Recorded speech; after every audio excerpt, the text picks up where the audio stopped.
Yeah, can you hear me now?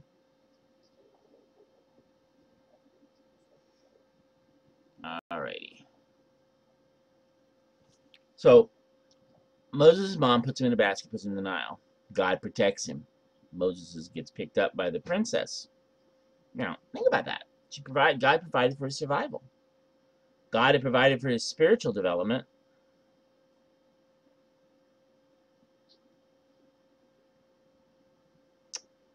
And because here's what's amazing. The princess draws him out of the water, and that's what the name Moses means, drawn out of the water. And the princess needs a nurse to take care of him. She needs somebody to take care of the child and raise him. And so Moses' mother just happens to be nearby. And so the Pharaoh's daughter hires Moses' mom to raise Moses. So not only is Moses' mom raising her son, but she's getting paid by the Pharaoh's daughter to do it. So she's working for the Pharaoh's daughter, raising her own son. So he gets the spiritual education he needs to be a good Israelite. On top of that, God provides him education, and he grew up in a person of privilege in Pharaoh's household. He was basically Pharaoh's adopted grandson. God had placed a passion for his people in Moses' heart. God had taught Moses that God's will must be accomplished God's way.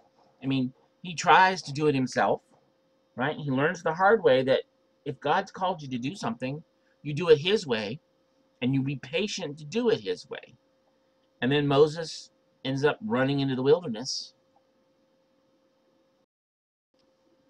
and places him in the land of Midian, and he ends up married to the family of Jethro, who would later prove to be Moses' best advisor, and where he would become familiar with life in the desert. See, Moses spent 40 years in the desert, right?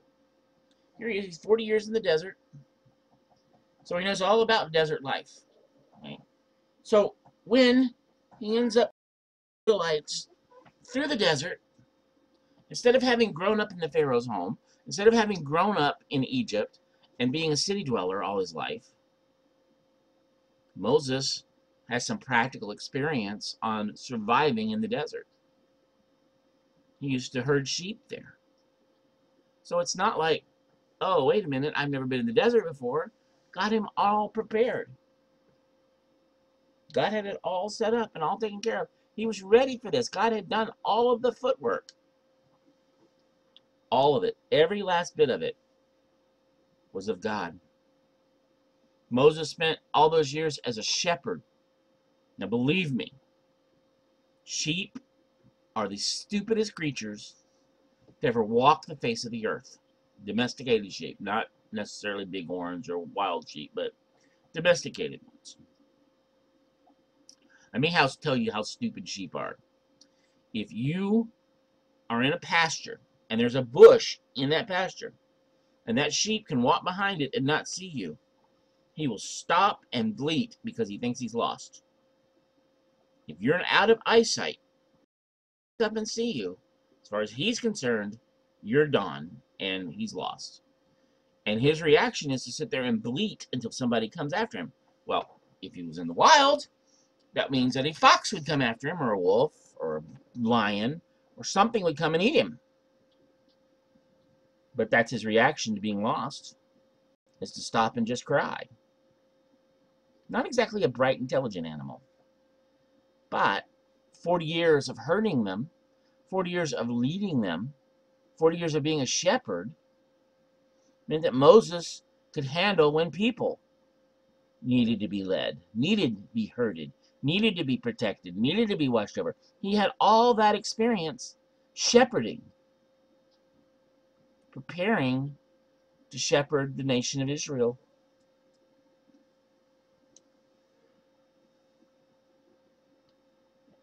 God is already at work like that with us. He's not only work around us, but he's, as a child of God, I guarantee you he's working on us. In fact, Philippians 1:6 says that God is working on us. He's not finished with me yet. So when God says, come join me in something, I can be assured that he's been at work to equip me with what I need to obey. There's a guy that used to be, there used to be a minister called Bruce Wilkerson, and he planted a church in New York City years and years ago. And one of the young men that he ended up leading was a guy named Nicky Cruz. If you've ever heard of the movies Crossing the Switchblade or the book, that's Nicky Cruz. He was a gang member, a leader in one of the gangs in New York City, and he got saved, and he has a radical ministry leading kids and teens, troubled teens, to Jesus. But Bruce Wilkerson was an old farm boy, an old country boy. He'd never been in. He came to New York with a passion and a desire because he felt like that's where God had led him. And sure enough, God had done all the footwork. God had it all ready. All Wilkerson had to do was obey, just like us. God had it all ready. God was already working it out. All we come, and God says, look, I want you to come with me. You see, part of this is because God pursues a love relationship with us. He pursued a continuing love relationship with Moses that was real and personal. God took the initiative in calling Moses to himself. God's work in our lives is always at God's initiative. Note what God used to draw Moses to him. The miracle was not that the bush was burning. The miracle was that it was a rather ordinary occurrence for a dry bush to catch fire in the desert. The miracle was that it was burning, but it wasn't consumed. An ordinary event that was used for an extraordinary purpose. And this is the way God works today. He often calls us to turn in his direction through seemingly ordinary circumstances, ordinary situations, ordinary people that he uses for his extraordinary purpose. It is a mistake to insist that God's call can only become through some miraculous, extraordinary circumstance. No, he often calls us to himself by using the ordinary things of life. Look, when God first called me to the ministry, I was in a Sunday school class, and we had just done a survey to find out what our spiritual gifts were. That's it. That's how common it was. And a still small voice said,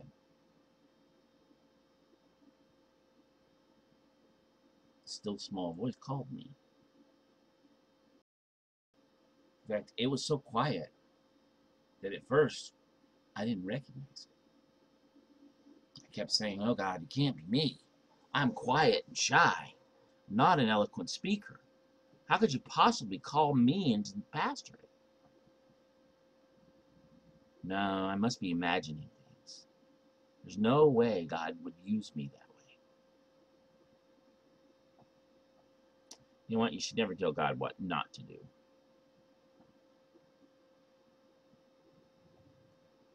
God had already done the work. He'd already set it up. I began to pray and seek, and I just couldn't get any rest about it. So I finally said, look, I'll go talk to Dan Hurst. He's our youth pastor. He's our music leader. And I'll go talk to him. I've known him my whole life. I'll go, well, since I was 13. And I'm going to go talk to Dan. And I guarantee you, God, that I know I'm mistaken. So please use Dan to talk me out of this, because I know that there's just no way. Like I did that, God, you can't, So I went to see Dan. I sat down on the couch and I started to tell him what was going on. And he says, Michael, there's something I've been meaning to talk to you about. See, God beat me to the punch. God was ready for me. He says, Dan looks at me and says, Mike, I feel like God is calling you to be a pastor.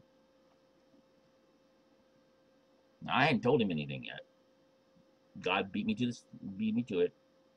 But understand something. This wasn't like glowing lights in the dark or big explosions or, it was very still, small voice. And then somebody I cared and trusted counseled me.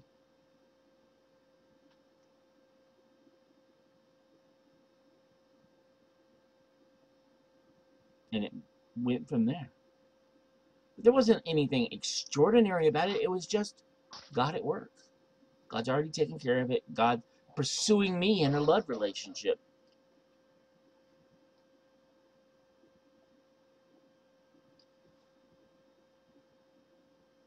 When Moses turned toward God, he heard God's voice.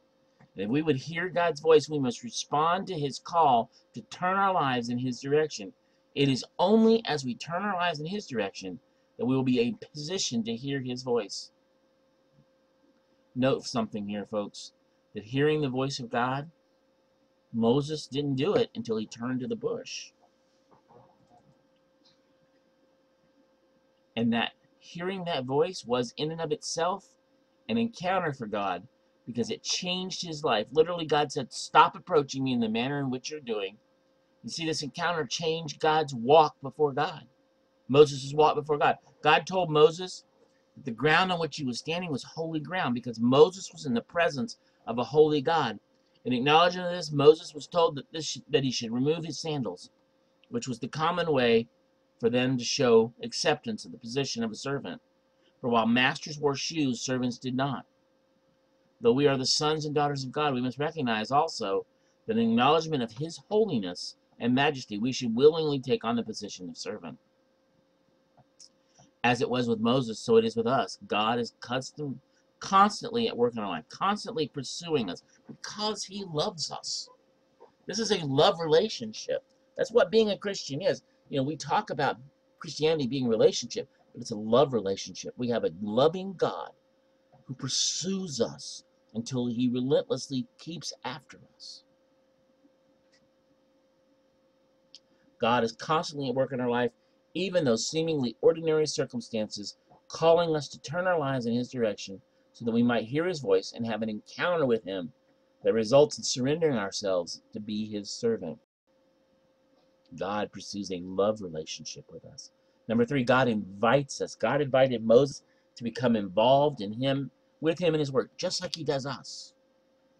When God is ready to do something, he always seeks to reveal to a person or to his people what he's going to do. Note the progression of things. God's initiative. Let me read verse 7 through 10 here.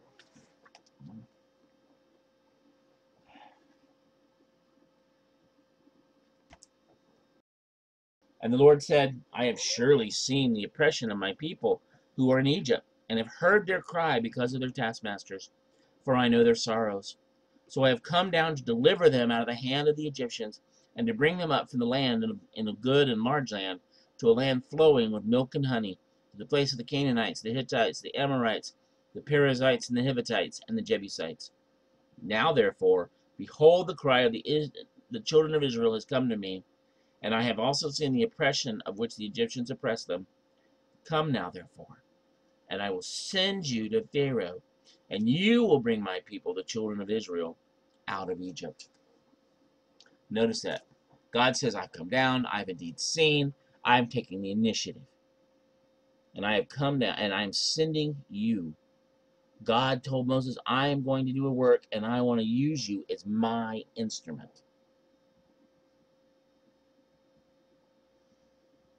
And of course, we know the story. Moses starts arguing. No, God, but God, what about me? But this God, what about, but. The God, and Moses finally says, hey, who do I tell him to send me? And God does something for the first time. And Moses said to God, indeed, when I come to the children of Israel and say to them, the God of your fathers has sent me to you, and they say, what is his name? What shall I tell them? And God said to Moses, I am who I am. And they said, this you shall say to the children of Israel, I am has sent me to you.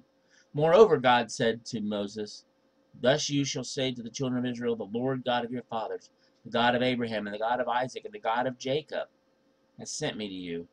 This is my name forever, and this is my memorial to all generations. Now, something, guys, you need to understand there. By saying his name, God was revealing his nature and his character, and he was revealing what God has been in the preparation of doing. He's telling Moses, hey, look, I love you. I've come down. I'm sending you to Pharaoh. You're getting invited to do my job, to be in my work. And I'm revealing myself, my purposes, and my ways to Moses. He does that for us. He reveals himself to us. He reveals his purpose. He reveals his ways to us. God revealed himself to Moses in Exodus 13:15. Revealed himself as a God who is sufficient for every need every day. Now you're saying, okay, how is that possible? All he did was give him his name. Well, understand, number one, in Hebrew thought, the name implied character. That's why the names always have meanings. Moses means drawn out of the water.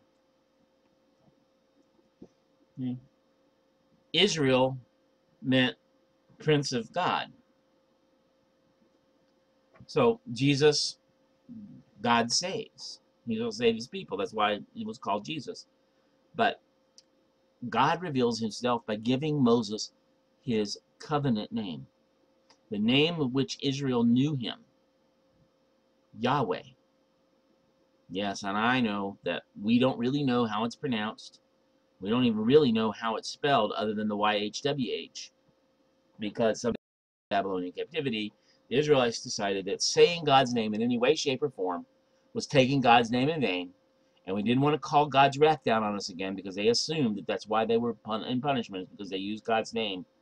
And so they added the letters to Adonai, the vowels from Adonai to the word Yahweh, and pronounced it Yahweh, or the Lord. And so when they reach that in Scripture, they don't say the word Yahweh even more. They say the word the Lord. They'll just implant the word Adonai. And that's all well and good, but it's kind of one of those words they're afraid to say it, because they're afraid by using his name. But see, God gave them that name, and that was the name he was to be known by. God's revealing himself. He's saying, look, this is me. And it means I am, and it's one of those really weird words, and it's only used as God's name. I was, I am, and I will be. He is the God of the past, the present, and the future. He is God of always. That's his revealed nature. That's his revealed name to us. God reveals himself to us. He also reveals his purpose. In Exodus 3:12, God's purpose has not changed. He is at work calling a people to himself who will live in such a way as to bring glory to God. This purpose of God is said to be eternal. God has already taken care of it. He's already set it up. He's already prepared it. He's saying, Moses, this is my purpose. This is what I'm doing. And that's what I've invited you to join me in. And third, God revealed his ways to Moses. Listen to Exodus 16-22. Go and gather the elders of Israel together and say to them, the Lord, the God of your fathers, the God of Abraham and the God of Isaac and of Jacob, appeared to me, saying, I have surely visited you and seen what is done to you in Egypt. And I have said, I will bring you up out of the affliction of Egypt into the land of the Canaanites, the Hittites, the Amorites, the Perizzites, the Hivites, and the Jebusites, to a land flowing with milk and honey. Then they will heed your voice, and you shall come, and you and the elders of Israel, to the king of Egypt. And you shall say to him, the Lord, the God of the Hebrews, has met with us. And now, please, let us go 3 days' journey into the wilderness, that we may sacrifice to the Lord our God. Look, and then he goes on to say, but I am sure the king of Egypt will not let you go, no, not even by a mighty hand. So I will stretch out my hand and strike Egypt with all my wonders, which I will do in his midst. And after that he will let you go. And I will give this people favor inside of the Egyptians. And it shall be that when you go, that you shall not go empty-handed, but every woman shall ask of her neighbor, namely of her who dwells near her house, articles of silver, articles of gold, and clothing, and you shall put them on your sons and your daughters, and you shall plunder the Egyptians. Look, guys, God's telling him this is the plan. Now, I realize Jesus wants to argue with him later on, and he starts debating God over all this. But God's already telling him, hey, look, this is what I'm sending you to do. This is the process. This is the way. This is what we're taking care of. He shows us what he wants done. And now he shows us how he wants it done. He says, look, Moses, this is what we're doing. This is how it's going to happen. And then he shows us when he wants it done. Moses is arguing. Moses said, but God, oh, but. And finally God says, look, your brother's coming, and he's going to be happy that I've come to you. And so this is what you're going to do.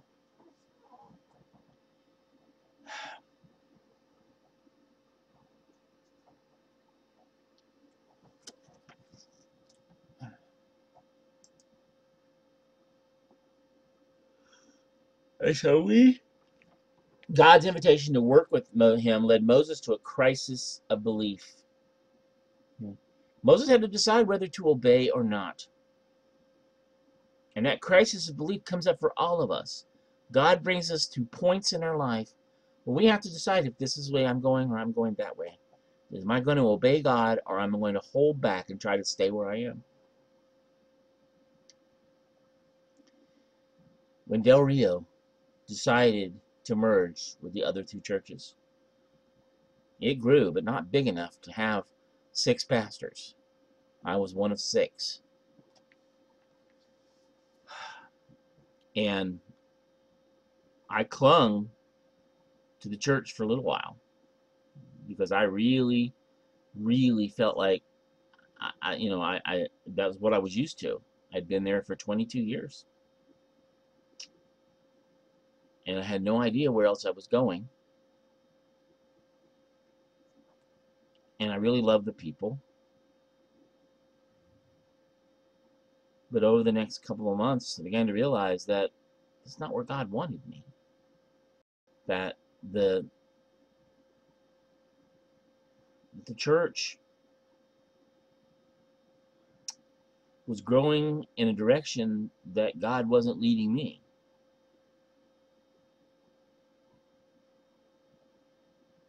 And finally,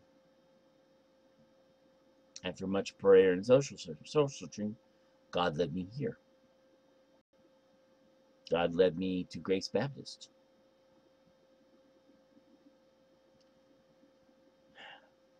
Because that was a struggle. Because when I first came on Second Life, I thought, this isn't the pastorate. I'm just playing games here. I really struggled with coming in here.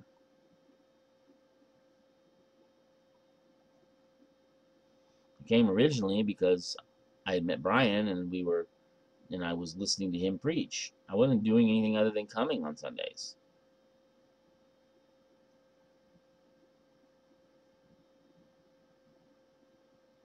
And then things happened and opened the door, and I ended up as the pastor here.